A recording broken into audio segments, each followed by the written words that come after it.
I suspect my husband is womanizing, and I don't even know a way I can change him just to turn him back from that act. How did you know? Or what's your sense of suspect from? Where is it from? Actually, most times it's always hiding to receive calls, going to the bathroom to receive calls, or at times he will just, okay, babe, I'm coming, or whenever I'm sleeping, we'll have thought, okay, this woman is sleeping, and he will go and repeat. Have you ever hidden to receive a call before? No, never. You've never had a case to hide to receive a call? At all.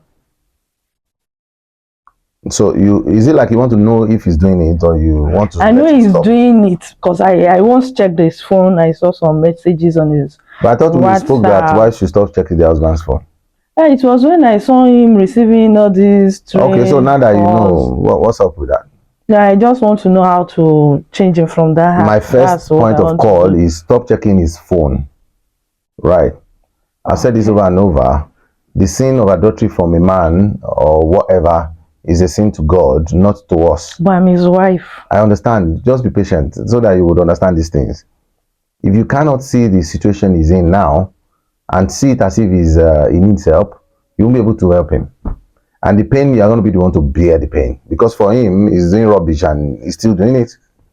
But you have to stop looking for it. Because if you look for it, you will find it. The Bible even says, look and you shall find. So you don't want to find that kind of bad things. So you have to stop looking for it. You have to dwell more on what is positives in marriage, because the marriages have ups and downs. I know most of us don't like the fact that it's another girl somewhere that is, taking over our husbands. But if you want to go about it the way you are saying it, you are probably going to even help the man go out the more, because you are going to be angry. Nobody wants their part. It's just like if your husband sees that there is one boy you are talking to someone. Well, you never knew I checked his phone, though. But your reactions will start showing that something is wrong. Not really. I didn't give him the chance to know that I checked. No. I mean your reactions to him. In cases whereby you're supposed to be excited about whatever he's doing, and you're just yes. Like, okay. Because I know something else. Deep in you know something is wrong. So I think you're going to start from talking to him. And these talks, you have to maintain your cool, because it's going to be supercharged. You ask him something like, am I still attractive to you? That question will open the floodgates of conversations and everything. I hope he's somebody that says the truth. Yes. Because if he's not brutal, some women think a brutal man is not good because he tells you everything like it is. If he says, no, I don't like that, don't be stupid, you're like, are you talking to me like that? He's just trying to be blunt. So if he has to say the truth, he will say it. But if he's a guy that sees something that is small and he says it's big just to impress you, that's a liar. That's a deceiver, deceit. And that's horrible. So if he's somebody that says the truth, then if you ask him, am I still attractive to you? He's going to want to be palatable, but he's going to say his mind. So basically, you're going to know what he really wants, or better still, just pick your own picture. When you are the first, or let's say when you are dating, check any of the pictures you took then, look at how you look. That's how he wants you to look. I'm telling you this, and most women will not agree because it's difficult. Because you're going to come up with, but it's delivery that caused it. But celebrities deliver children and they don't lose their form. I hope you know. Yeah. Check out the Beyonce today. After 4 children, she still looks the same way with a little bit of more flesh, but you might not be able to even tell the difference. They work a lot on their bodies, but in Africa, we just do yourself anyhow, and then you expect things. I'm not making claims for the man. I know your husband is not doing well, because ideally we are not supposed to go about frolicking around. But I'm saying the way you can get him back. So don't mix me up, because I know women will come and jump on my case. What I'm saying is the situation is already bad. It wasn't me that trained the husband to go and start womanizing, right? Yeah. I'm just trying to help you out. Check the picture when you are about to get married, and try and start working on yourself to get back to that size, shape, and look. It's very important, because men are really driven by looks. As sad as it is, men are really, really driven by looks. Once he identifies that this is the look, if you have that look back, it's going to be a little bit enticing. And that's just one way. Now, if you talk about looks, there's what we call skin texture. if you have a great shape, remember your husband is not going to be seeing you in clothes. Yeah. He's going to see you without clothes. So you might have a great shape, but if they open that clothes, for example, people that do surgery, the scars of the surgery on their body, but when they wear their clothes, you're like, ooh, this is nice. But let them remove that clothes now. Then you see all the scars, you see the stretch marks, they're like zebra inside. That's not, you can't be a zebra. You have to also work on your skin. It takes a lot, but you have to document your journey and let him be aware that you're trying to be better. Okay? Okay. It will help him a lot in making judgments. Because let's put it like this, like he's going to pity you. Okay? That sense of, oh, she's trying just to impress me, will let him be calming down a little. I'm not saying it's going to change actually, but it's going to start calming down. Number two, you're going to do what we call a game show in your house. Most people miss out on these. Do a game show where everybody writes down what they like and then you read it across, you exchange it. So you make sure you get your husband's own. Maybe your first child gets this third child. You just switch it around. Yours, maybe whatever gets this, and everybody's going to be reading one. You say, write the top 10 things that you love most. They're going to say it subconsciously. Your target is to create the game show so that you can know what he likes, and you're going to tell, oh, I picked daddy's on. So even if it's your daughter that picked daddy's on, when she starts reading it, you already know. The way I'm saying it is like we are trying to focus on the men, but in other words, I always say this: if your man is not doing well, you're unhappy. So Yes. it's worth the focus. Don't let us be arrogant about this. If you like someone enough, their happiness is your happiness. Their sadness is your sadness. You just discover when they're not smiling, you're not smiling, and you can't tell why. But that's just the way love works. So you have to ensure that he is in a good place so that you can be in a good place. Does that make sense? Yes. He must be in a good place. You ensure he's in a good place. You'll be in a good place. And let me tell you, there is no family that has two good people. At least not on the same level in terms of husband and wife. One of you must be stupid, the other will be good. That's the way it works. To make any electricity pop up, you need positive and negative. Yes, sir. They are not the same thing. So there's no way you two will think the same way. Somebody will be a dwarf, somebody will be a giant. Then the giant will equate the dwarf, and then they get to average and midway. That's how marriages work. So somebody needs to be conscious about this marriage to make it work. If it's a lot of work before the two of you will get to the same position, the same mental strength, the same ability to cope with stress, the same, and I doubt you ever get there. Because even till tomorrow, ask Mommy Adeboye, as old as they are successful, she's going to say some nasty things about Baba Adeboye that she doesn't like. So they won't ever be on the same level, but they can cope with whatever level they are in together. Partnership is way better. If you want to go longer, you go as partners. If you want to go faster, you go as individual. So the fact that you're a partner, you can go longer, even if you're not agreeing with everything, it's still worth the wait.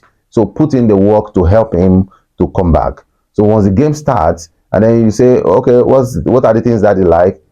He might say something like cleanliness. So you evaluate, am I super clean?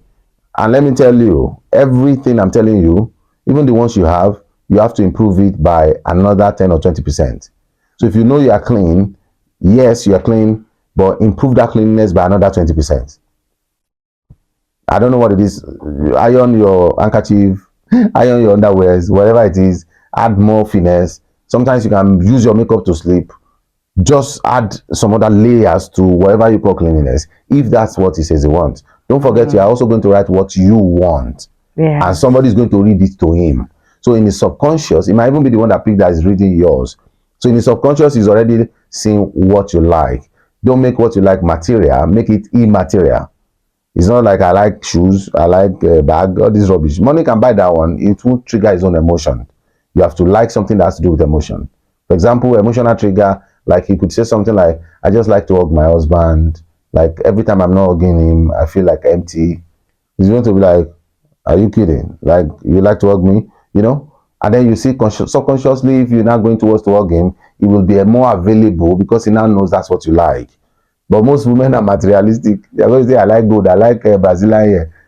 And although the man can buy all of that and we feel nothing towards you. Yes. So you have to put in something that makes him emotional towards you. Or you just say, I like to see my husband happy. I like to satisfy him. It's not like, really? Like that's what you live for? Most marriages don't know what each other likes. So we just deal with events and issues. When an issue come up, you don't know what he likes or what he doesn't like in this situation. You don't know what he holds in high esteem. Remember yesterday, I was being asked if why men like their jobs More than their wife. other than their wives. Like, how will you be a wife and you don't know that the priority of your husband is his job?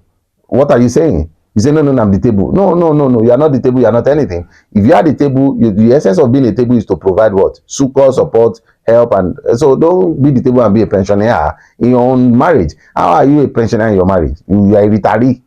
Like you are in marriage just to come and enjoy. That's a bad omen because you will not enjoy. You will even feel more pressure than people who accept that this is work. So once you can do that, it will appeal to him. You get to know what he wants, and that way you can work.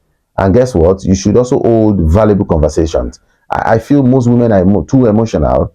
I know you are made to be emotional, but don't be too emotional. Sometimes learn how to have logic and converse and communicate without these emotions and manipulations, so you can really know what goes through his mind. And I tell you, there was a time it was in comedy when a man had forgotten that he was speaking to his wife because they are very close and they can gist. Okay. And then he was gisting the wife about his girlfriend. Wow. He forgot. You can make your home very habitable and comfortable for a man that doesn't want to be anywhere again. All of you women will not agree, but I'm telling you, I don't know what it is. The devil is working extra hours. I'm telling you what works in marriages. You are still saying no. I've tried it. You have not. Because the fact that you're even fighting against it means you have not tried. How many years did you make your house habitable? Because don't forget you have children. So the times you are taking care of your children, was the house habitable? Yes. Not really. Your focus was on the children, not on him. On both of them. You can't really do both. We all know that you only can work once on something. Because if your husband is right there beside you and your child don't when in his room, I'll carry my child first. Exactly. So there's no way you say you are doing the two together. Because now at that point you stood up. Maybe he was about to tell you something important. Maybe he wanted to tell you a secret at that point. But I'll still go back to it. By the time you get back, the second thought and wave of thought had come by. He has refocused and said, I'm not going to tell her again. You have always been there. Sometimes you want to tell somebody something and something just crosses your mind. And by the time you come back, you just say, what am I even telling you now for? And then you let go. But if there was no child crying at that point, he would have told you. You could have bonded more. So it's difficult. Wives are trying, women are trying, and I can't even ask for more. But I'm just saying the whole marriage thing is a little difficult for everybody. So if you understand that marriage is difficult, then you would consciously be able to make efforts to make things right, no matter what the case is. I saw a movie yesterday, Ozarks, they called it. It's a seasonal movie. I'm going to watch it for about 6 months before I can finish, because I just watch about 15 minutes on a daily basis. Ozarks, they call it. The man saw recorded videos of his wife cheating. Wow. Like with their real estate agent, something, something, something. Yeah. You can imagine your wife cheating with your mentor, the mentor of the husband. Old man, oh. The old man is about 64 years old. The lady is about 45. The man is about 48. And then the woman was cheating with the old man. And the lady said it was because the man is not always at home. The mentor had labored for years. Meanwhile, the mentor as well does not have a wife. Because when he was also raising his own wealth, the wife left him because he didn't have time. So now he has plenty money and is old. And no wife. But the wives of the people that are still in the field also are following him. And as in, the whole thing is just chaotic. And in all of this, I'm looking, why must women think they are the deal to enjoy whatever when they are supposed to support? Your husband is trying to raise money. You should be supporting that. Try to fit into everywhere you can fit in to make sure he achieves his dream faster. If he also has plenty of money and maybe businesses and all, he will probably retire faster, and then you have time. But instead of them to think like I'm saying it, what do they think to us? He doesn't love me. Why is he abandoning me? Why is he prioritizing his work? He's prioritizing that so that you can have a beautiful family, so that you can have a good future. And then, unfortunately, for just like your husband is doing, the lady would pick calls in the middle of the night. Her phones will ring and she will not pick. So the guy now hired a private investigator to follow her. Wow. So all these people that have these cameras, that when they are in like 4 streets away from you, they can record what is happening in your house. And because the man is a very wealthy man, he lives in about 40-something story building. This glass story is something. So they on top of their room, you think nobody can see you there. These guys are with cranes and cameras. They recorded them making love right there. And then they sent it to the husband. So every night when the husband gets home from work, the wife is going to be saying, hello, honey, you know, she didn't know the man was aware. And the man will say, I'm very fine. What do you cook? Blah, blah, blah. And we'll be playing. And still Yes, normal. I'm still trying to figure out how they are still together. The man did not divorce the woman. And maybe because he doesn't have time. No, not the Can't be time. He did because not he's take busy. responsibility. He told the woman, I'm not going to be your husband again, but we'll stay in the same house because of our children. Wow. I can't believe that, because I'm just thinking, how do you live with a woman that you have a sex tape? Every night, that time before he confessed to the woman, he had the sex tape. And when the woman is on phone, trying to form lovey with him, he will be playing the tape and be watching. So be looking at the way she was smiling to the man and the looking way at how she's smiling to her. So he will just like, no, I love you. I'll say, I love you too. You're my heart. And he'll look at the thing again. I'll look at and he never said anything. And they have 2 grown children, grown-ups, like 18 years old. Wow. So it's just sad. You know, it's so sad. Nobody takes heartbreak like that, especially if it is seen unknown. It's going to be hard on people. And I'm still going to see that film as a film to the end. Because at the end of the day, I don't know what's going to happen. Although the man too is not a good man, because he was laundering money. So he's a money launderer. He has plenty money. Oh. In that movie alone, so he had about $28 million. You know, so he's not. He's a multi-millionaire, but his behaviors were bad. But I'm still looking at the movie. I'm just telling you, everybody should just try their best to stay with the man they love and the woman they love. Stop all this frolicking around. It's a lot of stress. It's a lot of stress on your partner, especially if they are aware.